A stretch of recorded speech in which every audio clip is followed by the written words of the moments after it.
Joining us now from Fox News' Big Weekend Show, co-host Tomi Lahren. Tomi, it's always a pleasure to see you again. Thanks for joining us tonight. What do you make of Barack Obama here?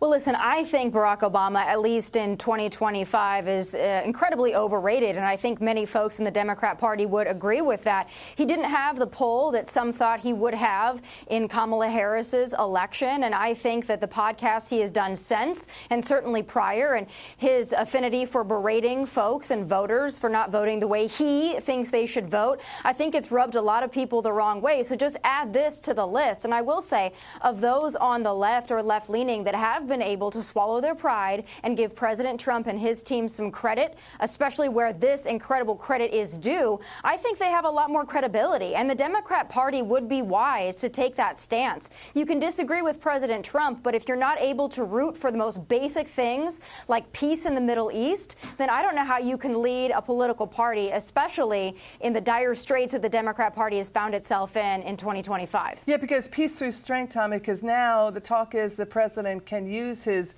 success with Gaza and in Middle East pushing for a peace plan, the success there to push back on China, to push back on Russia, and to advocate, even forcefully, is more than he has been for Ukraine, that he's got leverage there. Because we do have military and foreign policy experts noting the president was tougher on Hamas and Iran than Obama and Biden ever were. Egypt and Qatar, Turkey now pushing against Hamas, with Trump pushing them to do that. Your take on all that?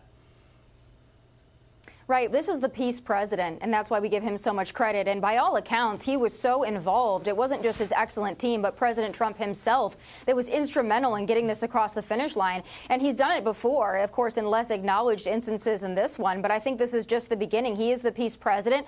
It's because he approaches these things like a businessman, not necessarily as a humanitarian or a diplomat, but by a business practice where he's trying to get results for all sides, but especially from a position of strength. He understands that better than anyone else, and he also was able to speak to some of these nations and appeal not only to their emotions but to their economy, to the state of their nation, and that's how he was able to get this done. And I think this is just the beginning. The world knows now that they've got a true peace president. Everybody wants a part of it. As he says over and over, we're the hottest country in the world, and this is just the beginning of what's going to be an excellent next 3 years. Thank you, Tomi Lahren. Good to see you.